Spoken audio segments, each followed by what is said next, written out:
Hello students, bio खजाना channel में आपका स्वागत है। जैसे कि इसके पहले के वीडियो में मैंने जंतुओं में परिवहन को देख चुका हूँ, जिसमें हृदय के कार्य और फिर उसके बाद सिरा और धमनी यानी आर्टरी और वेन के विषय में आपने वीडियो देखा है। तो आज हम वनस्पतियों में या पौधों में संवहन को लेकर उपस्थित हैं। आखिर वनस्पतियों में संवहन क्या होता है, कैसे होता है, उसको आज देखेंगे। वनस्पतियों में संवहन यानी इसकी परिभाषा के विषय में थोड़ा सा देख लें कि कोशिकाओं का ऐसा समूह जो कई प्रकार की कोशिकाएं एक विशेष कार्य करने के लिए जिम्मेदार हो। संवहन, वो विशेष कार्य क्या है? संवहन करना, जो संवहन करती हूं, संवहन कार्य करती हूं, जो कई प्रकार की कोशिकाएं मिलकर एक विशेष कार्य करें।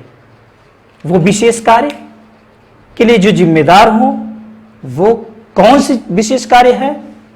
संवहन करने का कार्य करती हूं। और वो कोशिकाएं कौन सी हैं? वो संवहन बंडल बनाती हैं। और वो संवहन बंडल में क्या है? तो अब हम जाइलम फ्लोएम के पहले ये जान लें, ये संवहन ऊतक क्या कार्य करता है? जल एवं खनिज पदार्थ तथा भोज्य पदार्थों का संवहन करता है। आप जानते हैं पौधे भी, जो पौधे आप देखते हैं उस पौधे के लिए, आप चाहे अपने गमले की बात हो चाहे बड़े पौधों की बात है, आप देखते हैं पौधों को मिट्टी से यानी जड़ों से क्या चाहिए? जल आप देते हैं, जल चाहिए और खनिज पदार्थ में आपने देखा है कि पौधों को आप डाई, urea, sodium, potassium, magnesium, zinc इत्यादि मिनरल्स देते हैं। जड़ों द्वारा विभिन्न भागों तक पहुंचते हैं, यानी जड़ों से तनों तक और तने से टहनियों फिर पत्तियों तक पहुंच जाता है ये जल। और ये भोज्य पदार्थ पत्तियों में जो बनता है, आप ये जानते हैं कि पत्तियों में क्या बनता है? भोज्य पदार्थ। हरे पौधे अपना भोजन खुद संश्लेषित कर लेते हैं, यानी खुद निर्माण कर लेते हैं। ये आप जान चुके हैं। हमने हरित लवक या क्लोरोप्लास्ट जब पढ़ाया था तभी बताया था आपके इसके विषय में कि पौधों का रसोई घर क्या है। तो kitchen house of the plant cell आप पढ़े थे, क्या है? हरित लवक को कहा गया है kitchen house of the plant cell. तो आप ये जान चुके हैं पिछले वीडियोज में और पिछले कक्षा में भी पढ़ चुके हैं कि हरे पौधे प्रकाश संश्लेषण की क्रिया के फलस्वरूप वायु वातावरण से कार्बन डाइऑक्साइड तथा जड़ों द्वारा जल और खनिज पदार्थ अवशोषित करके सूर्य की उपस्थिति में ये क्लोरोफिल की मदद से, सहायता से अपना भोजन स्वयं बना लेते हैं। अब भोजन में बनाते क्या हैं? C6H12O6 ग्लूकोज यानी स्टार्च का निर्माण ये भोज्य पदार्थ में यानी ग्लूकोज का निर्माण करते हैं। और यही ग्लूकोज निर्माण कहां हो रहा है? किचन में। भोजन कहां बनता है? रसोई घर में। तो इसका रसोई घर क्या है? पत्ती है। तो इन पत्तियों में बना हुआ भोज्य पदार्थ पौधे के विभिन्न भागों में पहुंचता है, चाहे वो टहनी हो, चाहे वो जड़ हो, चाहे वो तना हो, और ये विभिन्न भागों में भोज्य पदार्थ पहुंचाया जाता है। इसी भोज्य पदार्थों का परिवहन जल और खनिज पदार्थ जड़ों द्वारा और पत्तियों में बना हुआ भोज्य पदार्थ पौधे के विभिन्न भागों में पहुंचाना ही परिवहन कहलाता है। और आप इस परिवहन के विषय में जान चुके हैं कि ये परिवहन के लिए जो जिम्मेदार है वो दो प्रकार के ऊतक हैं, जिसे कहा जाता है जाइलम और फ्लोएम।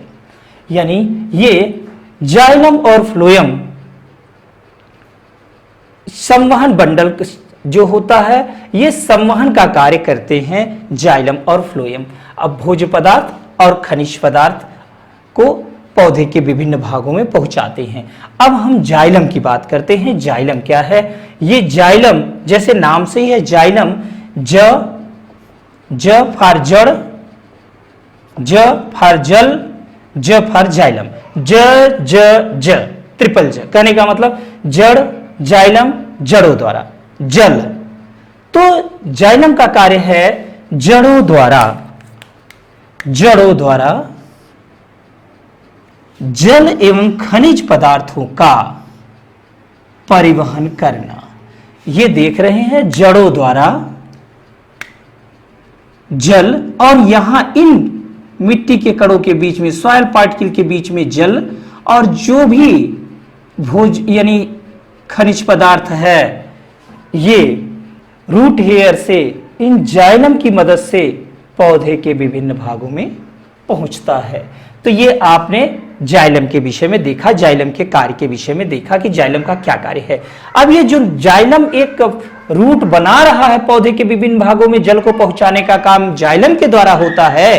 तो ये जाइलम की वाहिनिकाएं जो ले जाने वाहिनिका, तो उसे कहेंगे जाइलम ले जाने, वहन करने, संवहन जो ऊतक है ये जाइलम जो ले जाता है। तो ये जो है 4 प्रकार की कोशिकाएं जाइलम की नलिकाएं बनाने के कार्य में भाग लेती हैं। ये जो जाइलम बना होता है ये 4 प्रकार की कोशिकाओं से बना होता है। कहने का मतलब जल वाहिनी जो होती है, जो जल ले जाती है, यानी जाइलम जो होता है ये 4 प्रकार की कोशिकाओं से मिलकर बना होता है। तो आइए देखते हैं ये जाइलम 4 प्रकार की कोशिकाएं कौन कौन हैं। तो इससे पहला हम देखें वाहिनिकाएं, इंग्लिश में कहते हैं ट्रैकिड्स। ये ट्रैकिड्स क्या है? ये ट्रैकिड्स जो है जल को जड़ों से तनों द्वारा पत्तियों तक पहुंचाने का काम करता है। जल जो है ये ट्रैकिड्स का काम है, वो कोशिकाएं जो जड़ों से जल को ये तने तक और फिर तने से पत्तियों तक पहुंचाने का कार्य करता है। कौन करता है? तो वाहिकाएं कहती हैं, वाहिनिकाएं जो है ट्रैकिड्स ये कार्य करता है। और ये मृत होती हैं, इसमें जीव द्रव्य इन कोशिकाओं में जो कहा जाए ट्रैकिड्स में जीव द्रव्य नहीं होता, ये लिग्निन युक्त होती हैं, यानी नुकीली होती है। कहने का ये मतलब स्पाइरल भी होती हैं। तो इस प्रकार की कोशिकाएं ट्रैकिड्स होती हैं। और इसके बाद की कोशिका जो है जो जाइलम को बनाने में भाग लेती है वो वाहिकाएं हैं, जिसे हम वेसल कहते हैं। ये खनिज पदार्थों का संवहन करती है। आप जानते हैं जल के साथ साथ पौधे जड़ों द्वारा खनिज पदार्थ भी पौधे जड़ों द्वारा अवशोषित करके पौधे के विभिन्न भागों में ले जाते हैं। तो खनिज पदार्थ का अवशोषण कौन करता है? तो खनिज पदार्थ का अवशोषण करता है वेसल्स, हिंदी में वाहिकाएं। फिर उसके बाद जाइलम मृदुतक, इसे ऊड पेरेन्काइमा कहते हैं। ये ऊड पेरेन्काइमा क्या है? ये भी जीवित कोशिका है। ये जीवित कोशिका है, अभी तक मृत कोशिका ये थे सब थी, अब ये जीवित कोशिका है। ये भोजन का संग्रह करती है, यानी भोजन जो कोशिका में इसके जाइलम की जो कोशिका में भोजन इकट्ठा कर लेती है और जल के संवहन में मदद भी करती है। कहने का मतलब ये जल के संवहन में, जल को जो है ले जाने में, जल को ट्रांसपोर्ट करने में, जल को भेजने में भी मदद करती है। और कुछ जाइलम जो है भोजन का स्टोरेज भी करती है, संग्रह भी करने का काम ये जाइलम मृदुतक करती है, जो जीवित कोशिका होती है। अब आगे क्या है? आगे चौथी है कोशिका जो जाइलम का भाग है, जाइलम को बनाती है, उसे जाइलम तंतु कहते हैं या ऊड फाइबर कहते हैं। ये ऊड फाइबर वैसे कहा जाए ये जाइलम को यांत्रिक सहारा देती है, मैकेनिकल सपोर्ट देती है, ये यांत्रिक सहारा प्रदान करने का कार्य करती है। और यहां तक आपने देखा कि जाइलम जो होती है 4 जाइलम का कार्य जल, जड़ द्वारा और जाइलम, ज ज ज ये ट्रिपल ज, ये जड़ से जल और खनिज पदार्थों का परिवहन करना होता है। और ये आपने देखा कि इसमें जाइलम जो बनी होती है, मेन जो जल और खनिज पदार्थ ले जाती हैं वो 4 प्रकार की कोशिकाओं से मिलकर बनी होती हैं। ये वाहिनिकाएं, इंग्लिश में ट्रैकिड्स, वाहिकाएं, वेसल्स, जाइलम ऊड पेरेन्काइमा और जाइलम तंतु ऊड फाइबर। यहां तक आपने देखा। अब हम देखते हैं फ्लोएम के विषय में। फ्लोएम का क्या कार्य है? जैसे नाम से फ्लोएम, फूड, फूड मतलब भोजन, फ्लोएम का मतलब एफ फॉर फूड, सेट कर लीजिए दिमाग में बैठाने के लिए थोड़ा सा। फ्लोएम यानी फूड, तो फ्लोएम फूड, भोजन।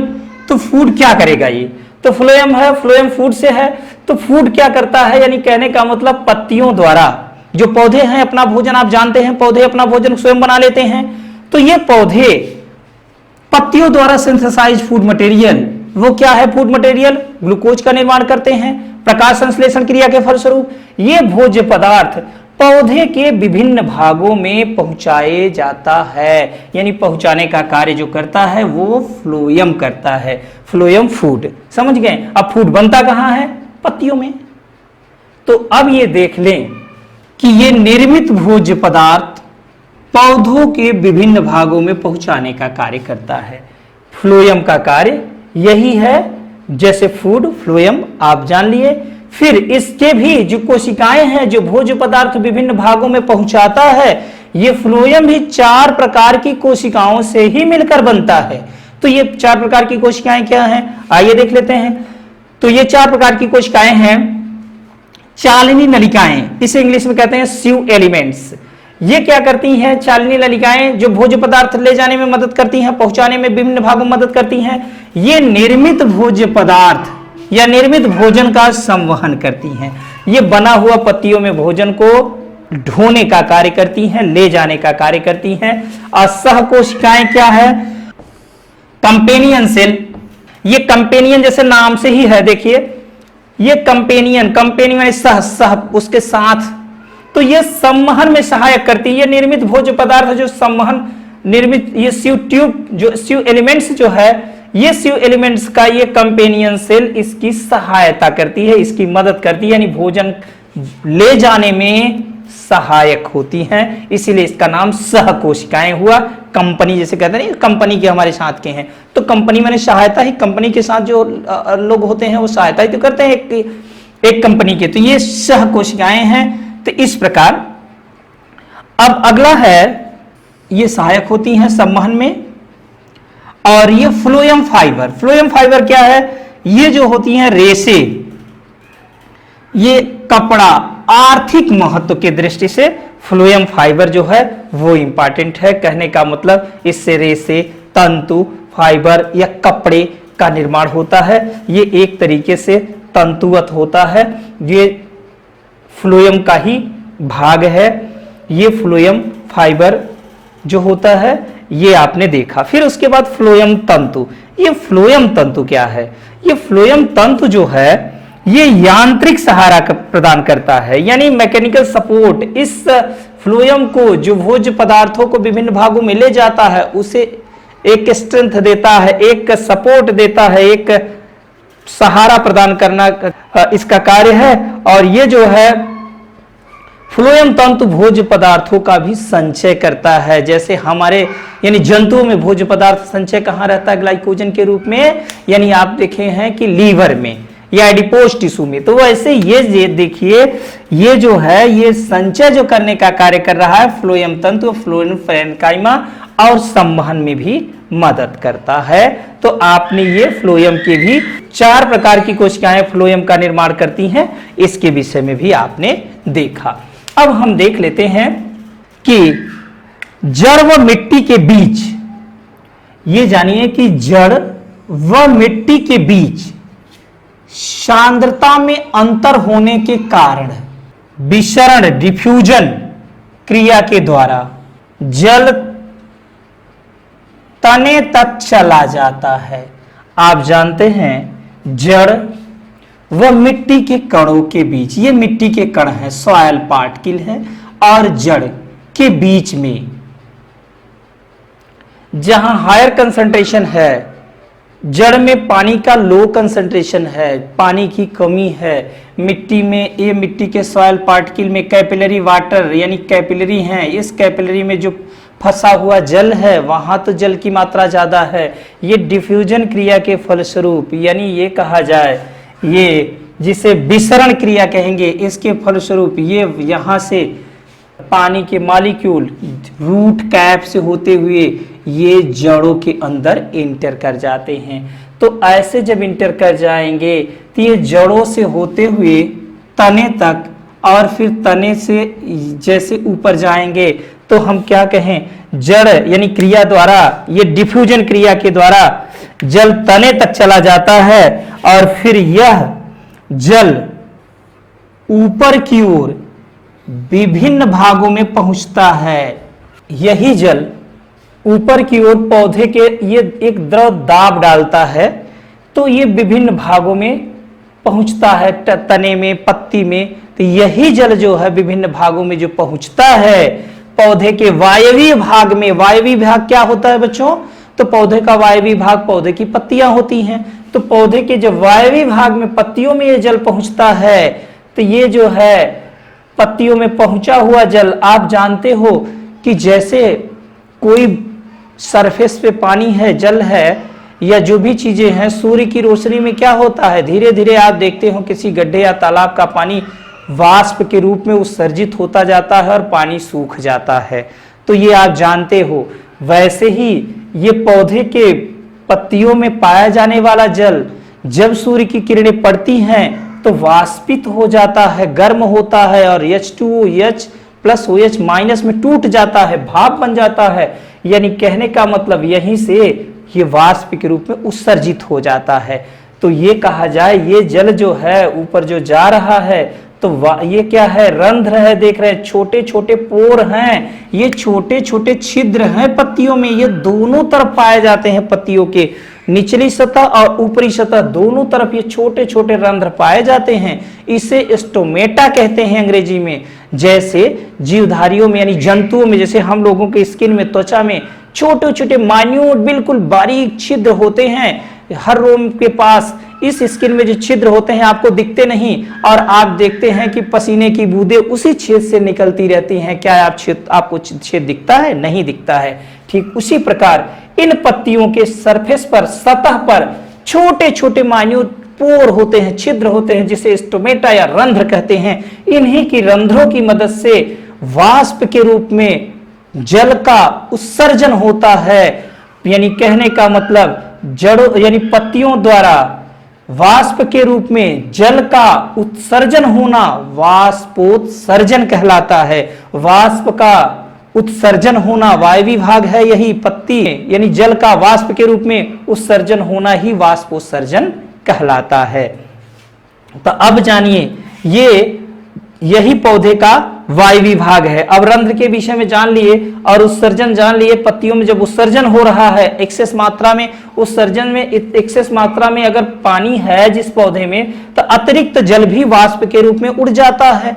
और फिर कहा जाए ये जल जो वाष्प उत्सर्जन की क्रिया के फलस्वरूप उड़ रहा है, बाहर जा रहा है, बाह्य वातावरण में जल रहा है वाष्प के रूप में, तो एक तरीके से यहाँ का पानी जब निकला तो यहाँ पानी की कमी हो गई। यहाँ पानी की जब कमी हो गई तो ये पानी की कमी हुई तो यहाँ एक प्रकार से ये बगल में वाला पानी इधर आएगा। इस तरीके से पानी की कमी की पूरा करने के लिए इधर का पानी इधर आएगा और इस तरीके से पानी का एक सक्शन प्रेशर डेवलप हो जाता है, एक पानी का खिंचाव उत्पन्न हो जाता है। जैसे एक सिरिंज से इंजेक्शन जो लगाते हैं डॉक्टर, तो ऐसे इधर से खींचते हैं, ऐसे खींचा जाता है इंजेक्शन ऐसे, और ये अब जब खींचेंगे तो ये देखते हैं निडिल के पास से दवा या मेडिसिन या कहीं पानी ही ले तो वो खींच जाता है। ऐसे ही जब ये पत्ती के इस छोर पर पत्ती का से पानी वाष्प के रूप में उत्सर्जित हो रहा है, निकल रहा है, तो एक यहाँ जो है एक प्रेशर डेवलप हो जाता है। पानी एक तरीके से पानी वाष्प के रूप में उत्सर्जित हो रहा है तो एक खिंचाव उत्पन्न हो जाता है पानी का।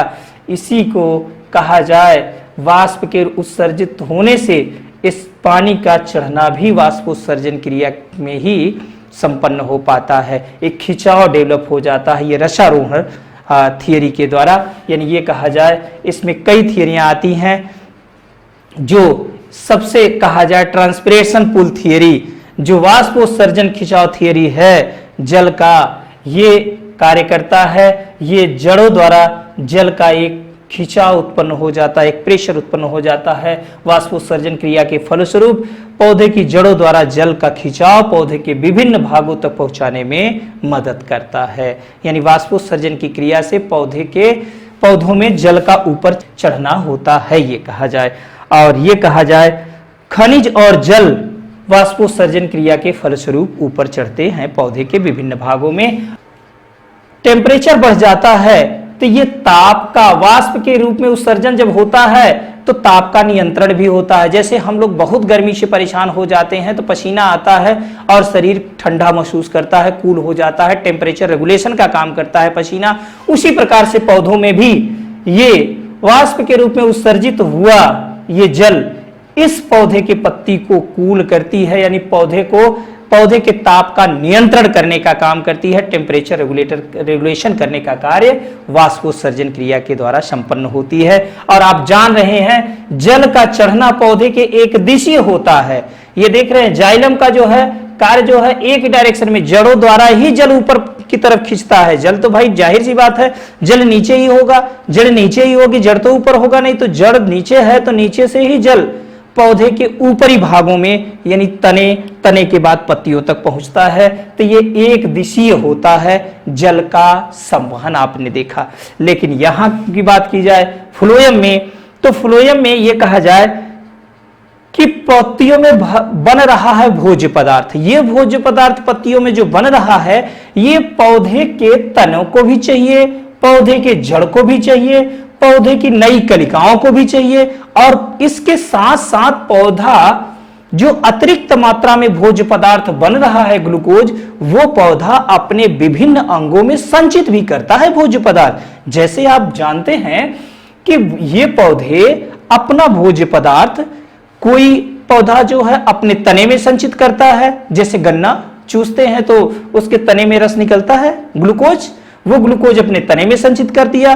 कुछ पौधे अपने जड़ों में संचित करते हैं, कुछ पौधे अपने फल में संचित करते हैं, कुछ पौधे अपने बीज में संचित करते हैं, कुछ पौधे अपने फूल में संचित करते हैं, कुछ पौधे अपने पत्ती में संचित करते हैं। तो ये भोज्य पदार्थ पौधे जो संचित करते हैं, पौधे अपने विभिन्न भागों में ये भोज्य पदार्थ विभिन्न दिशाओं में, यानी ये कहा जाए ऊपर से नीचे और नीचे से ऊपर, यानी ये इसकी दिशा ये कहा जाए एक दिशीय नहीं होती है, बहुदिशीय होती है। बहुत दिशाओं में भोज्य पदार्थों का यानी ये कहा जाए परिवहन होता है। और इसमें यहां एटीपी की आवश्यकता होती है। भोज्य पदार्थों के स्थानांतरण के लिए एटीपी की आवश्यकता होती है, ऊर्जा की आवश्यकता होती है। तो ये ऊर्जा की आवश्यकता और पराशरण बल द्वारा भोज्य पदार्थ का स्थानांतरण होता है। पराशरण बल द्वारा भोज्य पदार्थ स्थानांतरित होते हैं। कहां कहां? जड़ में, तना में, पत्ती में, फल में, बीज में, आप देख चुके हैं। यानी भोज्य पदार्थों का स्थानांतरण जो होता है ये सभी दिशाओं में होता है, आपने देखा। ठीक है, तो इसमें एटीपी की आवश्यकता होती है, ये एटीपी की आवश्यकता होती है। इसके बाद का वीडियो उत्सर्जन है और उत्सर्जन के साथ हम उपस्थित हुए होंगे। तो आशा करता हूं कि ये वीडियो आपको अच्छा लगा होगा और अपने दोस्तों तक शेयर करिए और सब्सक्राइब अगर आप न किए हों तो मेरे वीडियो को सब्सक्राइब करिए।